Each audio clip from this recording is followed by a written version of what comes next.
Вітаю! В етері спецвипуск програма «Відбудови та розвитку міст» і я, його ведуча Леся Вакулюк. І в цьому проєкті ми разом з експертами говоримо про те, як триває відбудова країни, і говоримо для того, аби всі, хто цього потребує, знали про те, які мають права і які мають можливості, пов'язані з відновлювальними роботами. І також таким чином ми хочемо покращити процес відновлення в різних куточках нашої країни. Сьогодні говоримо про Львівщину. Гостями нашої програми будуть юристка-аналітикиня антикорупційного центру «Межа» Владислава Рудика і речник служби відновлення та розвитку інфраструктури у Львівській області Іван Бондар. Але перш ніж ми перейдемо до розмови з нашими гостями, я пропоную вам, дорогі наші глядачі, подивитися сюжет про те, як відбувається відбудова житлових будинків у Львові, які були понівечені ударами російських ракет. Львів. Вулиця Стрийська, 66. Пані Лідія показує свою квартиру, точніше стіни, які вдалося відновити. Такою була домівка Лідії Дудки до 6 липня 2023 року, коли країна-терористка Росія вчинила найбільшу ракетну атаку по Львову. За рік ремонтних робіт у цьому будинку та ще 3 сусідніх перекрили дах, відбудували поверхи, встановили вікна й двері, а також провели усі комунікації. До кінця 2024-го тут планують відремонтувати фасади. На ці роботи, за словами міського голови Андрія Садового, із бюджету Львова надали 39 мільйонів гривень. Ще 39 мільйонів виділили мешканцям на ремонт у квартирах. Квартири мали різний рівень руйнування. І, звичайно, суми, які виділяються, вони є достатньо великі. Але час, який пройшов, він якби індекс інфляції з'їв ту суму, яка би вона в першому рік, скажімо, назад, купівельна вартість була більша, чим на сьогоднішній день. За рік власники отримали перші компенсації – від 200 тисяч до 1 мільйона 900 тисяч гривень, залежно від руйнувань та площі квартири. 6 липня нам надали гроші на ремонт, на відбудову квартир. Я отримала 970 тисяч. У мене 2-кімнатна квартира, 46 квадратних метрів. Але нам сказали, якщо ми будемо наймати компанію по ремонту, то ці гроші підуть їм на зарплати. Так що треба більше власними силами робити. Після того, як майстри залатають дірки, які залишились після встановлення каналізаційних труб, пані Лідія має демонтувати стару дерев'яну підлогу, залити стяжку, провести електромережі всередині квартири, а також зробити ще ряд ремонтних робіт. Усе це за кошти з компенсації. Те, що техніку та меблі потрібно буде купувати за власні кошти, каже пані Лідія, вже зрозуміла. Вже понад рік вона з сином живе у модульному містечку у Стрийському парку. Саме туди частково переселили сім'ї, які постраждали. Тут доволі зручно. Є меблі, стіл, ліжка, є де речі поставити. Є гаряча вода в окремих приміщеннях, туалети, душ, кухня. На кухні є електроплитка, яка не працює, тому що немає електроенергії. Холодильник так само. Але коли є електроенергія, то там можна щось приготувати. Тим, хто не захотів жити у модульному містечку, з міського бюджету надають компенсації на оренду житла – 8, 10 або 12 тисяч гривень, каже Андрій Садовий. Загалом місто витратило орієнтовно 132 мільйони гривень на відновлення будинків на вулиці Стрийська. Це враховуючи всі 17 будинків, де було пошкоджені сотні вікон, дверей та дахи. Проте понівечені будинки не лише на Стрийській. 6 липня 2023-го перший удар припав на вулицю Сахарова. Будинок під номером 31 – один із тих, який постраждав найбільше. У ньому ударною хвилею вибуло всі вікна, у деяких квартирах міжкімнатні двері, а ліфт відкинуло у шахті. Квартира бабусі Анни Марії, пані Людмили Олексіївни, пошкоджена найбільше. Там вилетіли навіть 30-кілограмові дубові двері. На зборах з місцевою владою мешканців запевнили, що їм частково відшкодують гроші, які люди витратили на ремонт. Анна-Марія разом з бабусею звернулися у ЦНАП для оформлення відшкодування, проте там вони отримали відмову. Жінка не стала чекати, тому замінила вікна у помешканні за власний кошт. На це пішло 120 тисяч гривень. Вже після встановлення нових вікон до квартири прийшла комісія. Ця комісія наче була від міста, але тим не менш нам сказали, що відповідь прийде в дію. Чомусь так. І в дії нам прийшла відповідь відмова, тому що з поясненням, що ми за власний рахунок вже встановили ці вікна. Хто ж має компенсувати кошти за самостійно встановлені вікна, державна програма «Є-відновлення» в дії чи місто, ніхто так і не відповів. За півроку без будь-якої реакції Анна-Марія написала допис у Фейсбуці, у якому розписала процедуру подання документів, виконані роботи, усі суми, а також прикріпила скрін відмови з дії. Принаймні після цього зі мною скомунікували пан Андрій Москаленко, Наталія Шелестак в плані уточнення деталей. Тільки після розголосу компенсували 50% вартості моїй бабусі на її карту, здається, пенсійну. Там працюю, я не розібралася досі. І така функція, вона є закладена. Нам пропонують функцію «ставте вікна самостійно, якусь частину суми ми вам віддамо». І це не було виконано, якби по факту. Було виконано від міської влади, але вже після такого якогось публічного розголосу з мого боку.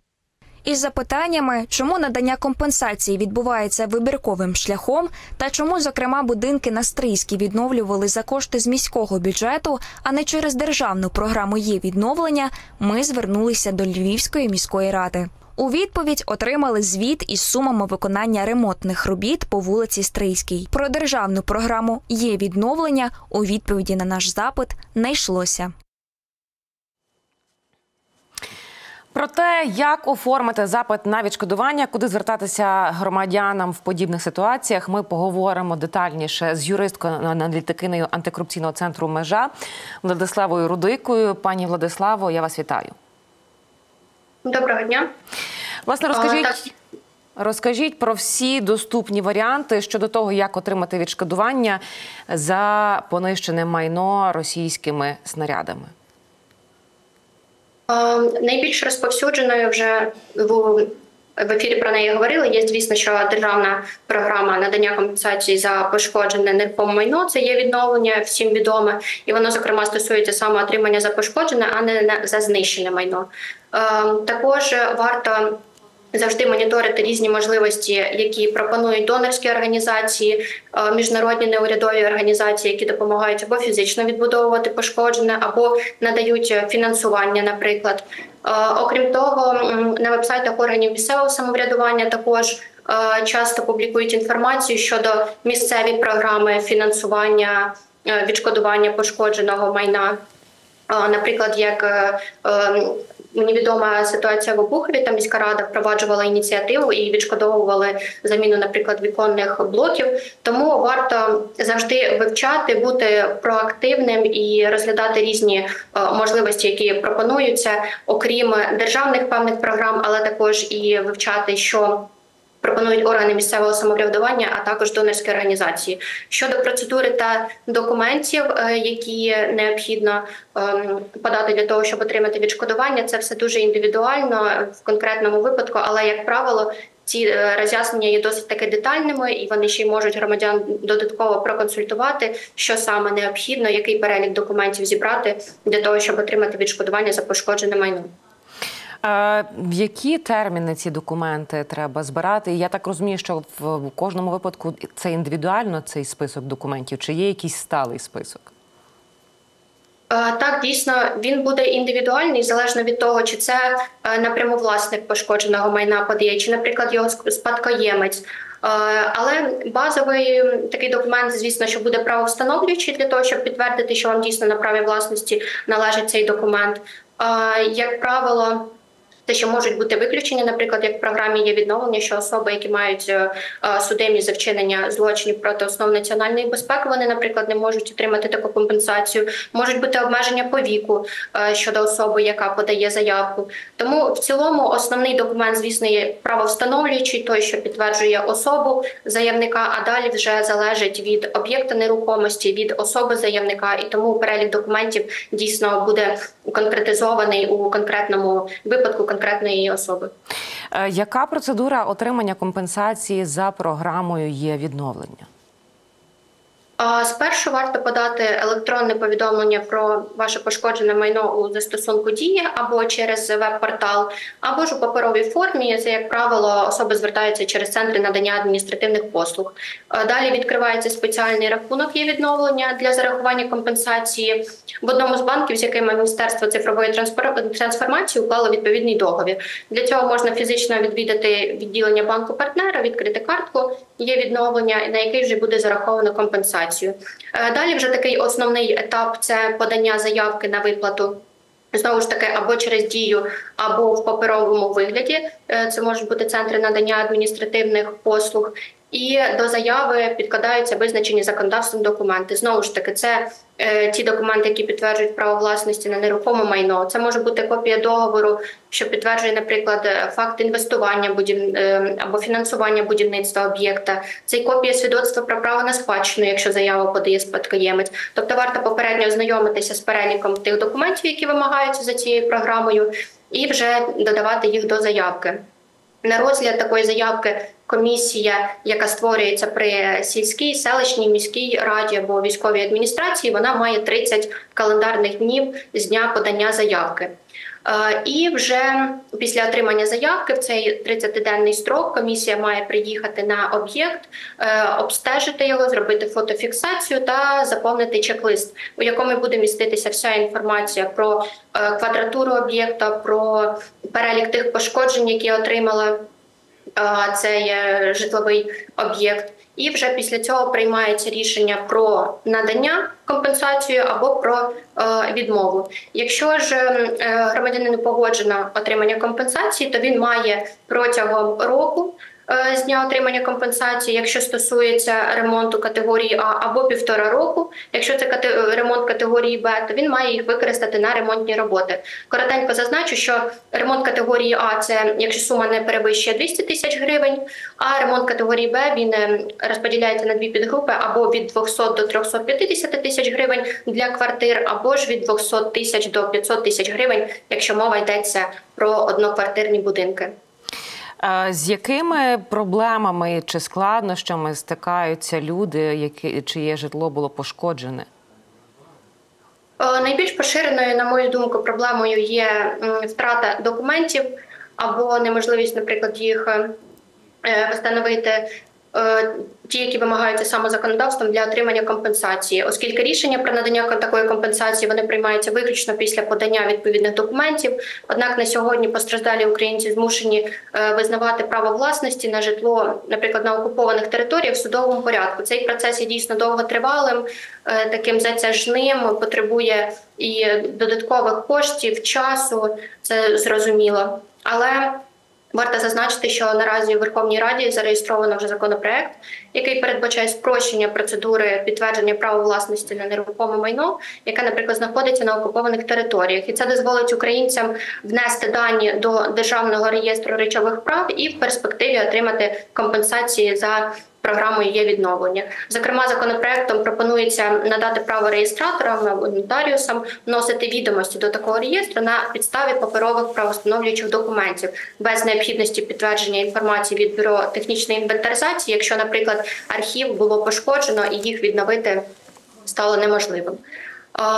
Також під час подання заяви на компенсації варто враховувати, що пошкодження місць загального користування в багатоквартирних будинках, за них допомога не надається. Це вже варто або звертатися до донорських організацій, або фактично відшкодовувати за власний кошт, оскільки програма «Є-відновлення» розповсюджується лише на пошкодження квартир і житла фактично. Також варто враховувати, що отримання допомоги від інших організацій, про що я вже й говорила в цілому, що це як одна із можливостей відшкодувати, то спеціальна комісія, вона веде комунікацію з фондами і організаціями, які надавали будь-яку допомогу постраждалим, а тому отримання вказаної допомоги вже буде підставою для додаткового розгляду кожного випадку і, можливо, і навіть відмови у наданні такої допомоги. І, звісно, що проблемою є наявність фінансування. І, звісно, що поки терор Росії продовжується, то кількість пошкодженого житла лише зростає, і варто постійно шукати кошти для того, щоб відшкодовувати, компенсувати громадянам пошкоджене їх житло. Отак варто зазначити, що в цьому плані є деякі зрушення. Наскільки відомо, всередині червня прем'єр-міністр повідомив, що під час конференції з відновлення в Берліні вдалося залучити додатково 260 мільйонів євро для відбудови пошкодженого житла. Тому сподіваємося, що всі, чиє житло постраждало, вони якомога швидше отримають свою компенсацію. З якими проблемами найчастіше до вас звертаються люди, чиє житло було пошкоджене російськими ракетами? Як правило, це питання, знову ж таки, що я вже говорила, щодо відновлення документів, пошкоджених або втрачених, і також часто звертаються із нерозумінням, чи справедливо їм було відмовлено у наданні компенсації, чи не була така відмова безпідставною. Тому коротенько зазначу загалом, що у громадян є 5 днів для оскарження рішення комісії до військової адміністрації, сільської, міської ради, при якій утворена така комісія, для того, щоб оскаржити рішення про відмову про надання компенсації. Однак ми розуміємо, що в цілому цей строк не є досить таки великим, а тому варто заздалегідь розуміти, чи підлягає ваш випадок компенсації за цією програмою, чи маєте ви всі необхідні документи на руках для отримання цієї компенсації. І вже фактично після цього попереднього аналізу звертатися із заявкою для того, щоб мінімізувати можливість, що вам буде відмовлено у наданні компенсацію. Наприклад, такими підставами для відмови може бути подання заяви особою, яка не може бути отримувачем відповідно до цього порядку. Наприклад, це виявлення факту недостовірності даних, зазначених у заяві. Можливо, помилково навіть було зазначено, однак вже комісія вимушена буде відмовити, і громадяни мають оскаржувати це рішення. Також це може бути виявлення факту пошкодження об'єкта не внаслідок бойових дій або відсутність інформації про пошкоджений об'єкт у Державному реєстрі речових прав на нерухоме майно, що знову ж таки повертаємося до проблеми необхідності збору всього пакету правовстановлюючих документів та інших документів, які вимагаються за цією програмою. А от таких ситуацій, як в нашому матеріалі, про яку ми розповіли, що отримали відмову люди, таких ситуацій наскільки є багато? В цілому відмови по цій програмі є відновлення, звісно, що так і є.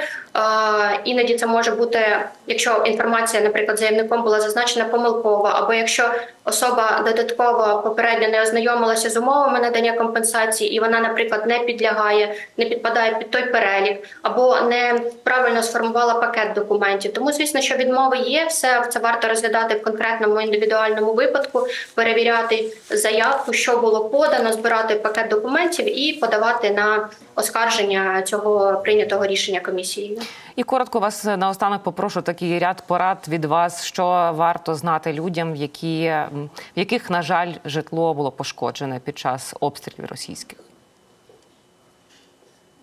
В цілому так, про процедуру коротенько я зазначила, але я хочу вказати додатково про гарну ініціативу, зокрема, яку вдалося проадвокатувати антикорупційному центру «Межі», що особи, громадськість може стати членом такої комісії і самостійно моніторити для того, щоб цей процес виділення коштів, визначення розміру компенсації, прийняття рішення про відмову, він був максимально прозорим. Тобто громадськість має право, 30% громадськості має право бути серед членів такої комісії і, зокрема, моніторити прозорість такого процесу. І дійсно це досить таки гарна ініціатива для громадян. Навіть є справа у Запоріжжі, там була також створена комісія є відновлення при міській раді, і, зокрема, завдяки громадськості вдалося виявити, що, наприклад, одна із квартир, вона фактично не була пошкоджена внаслідок ракетного удару. Там фактично особи ще до цього розпочали ремонт, однак обрахували дуже великий розмір компенсації.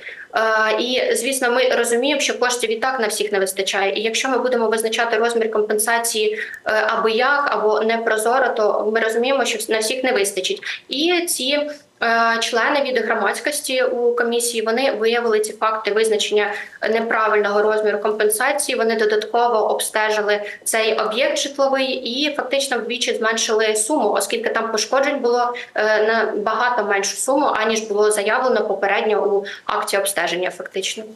Брати участь, також контролювати і стежити, і брати відповідальність на себе. Пані Владиславо, дякую вам за розмову, дякую вам за роз'яснення. Дуже сподіваюся, що нашим глядачам вся ця інформація стане в нагоді. Звичайно, що не хочеться, аби були ті, хто постраждав, чиї будинки постраждали внаслідок російських обстрілів. Але якщо вже це сталося, бо ми живемо всі в час повномасштабного вторгнення, то ці поради, маю надію, стануть в нагоді і ви скористаєтеся. Я нагадаю, що це спецвипуск програми відбудови і розвитку міст. І нагадаю, що з нами на зв'язку була юристка-аналітикиня антикорупційного центру «Межа» Владислава Рудика. І з нею ми говорили про те, яким чином відбувається відшкодування за знищене росіянами майно, в яких випадках можна цим скористатися, які права мають наші громадяни, які стикнулися з такою проблемою, як подолати ці проблеми.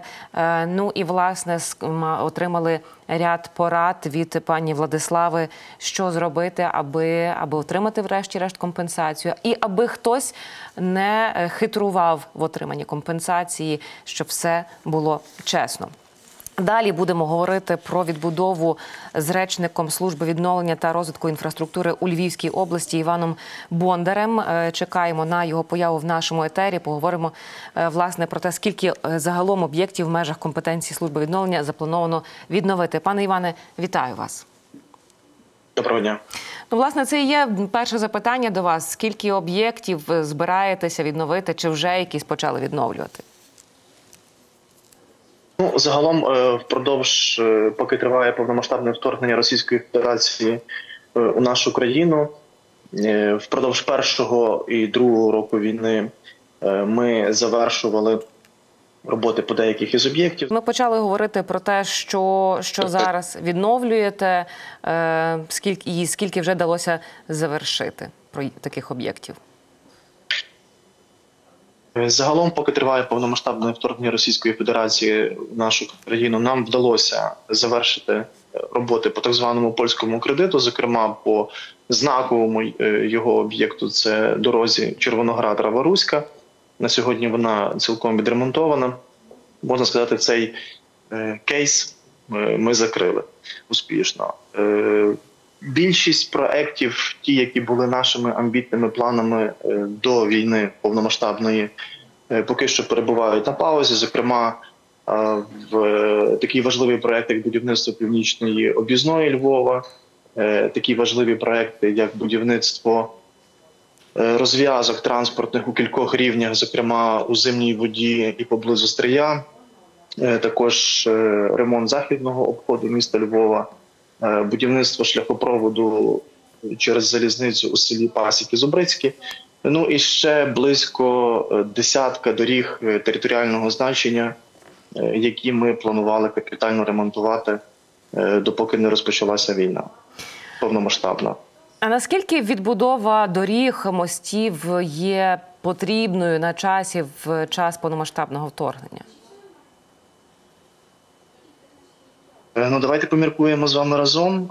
Я думаю, що коли ми говоримо, що на сьогодні вже розпочато переговори про вступ нашої країни до Європейського Союзу, то транспортна логістика, автомобільні шляхи європейського рівня і європейської якості, на мою думку, мали би бути пріоритетом одним з перших, оскільки якщо у нас не буде логістики, а ми це бачили в час, коли, зокрема, був заблокований коридор морський нещодавно у нас в попередні роки, то ми фактично будемо заблоковані. Тому без якісних доріг європейського рівня наша інтеграція у Європейський Союз буде неможливою. Тому вважаємо, що це один із найбільших наших пріоритетів – якісна дорожня інфраструктура. Відбудова в час повномасштабного вторгнення, коли триває мобілізація, це також виклик, тому що є проблема нестачі будівельників. Чи ви її відчуваєте, власне, цю проблему? І як вирішуєте, в який спосіб? Так, відчуваємо, як і всі в нашій країні сьогодні. Але намагаємося, перш за все, ті працівники, які є критично необхідні, зокрема сертифіковані інженери в компанії підрядників, є можливість їх бронювати, отримувати тимчасову відстрочку від військової служби. А загалом більшість робіт поки що перебувають на паузі, будівельних робіт. Наразі здійснюємо експлуатаційне утримання в основному. І поки що обходимося тими силами, які маємо. Чи розглядаєте, в принципі, як план Б варіант залучення якихось іноземних фахівців, якщо буде брак наших?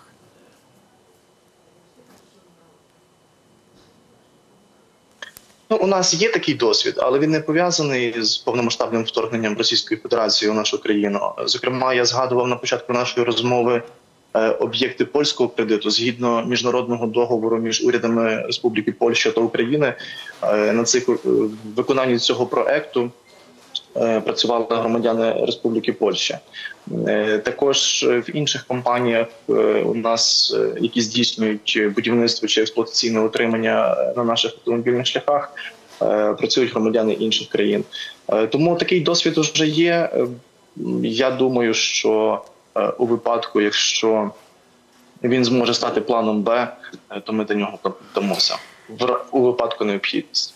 Але краще без тих запасних планів, принаймні мати їх теоретично, а не користати з них практично. Пане Іване, дякую вам за розмову. Іван Бондар, речник служби відновлення та розвитку інфраструктури у Львівській області, був з нами на зв'язку. Говорили ми про відбудову на Львівщині, про те, як вона триває. Дякую, що були з нами. Дивилися ви спецвипуск програми «Відбудови та розвитку міст». До зустрічі наступної суботи о 18:30.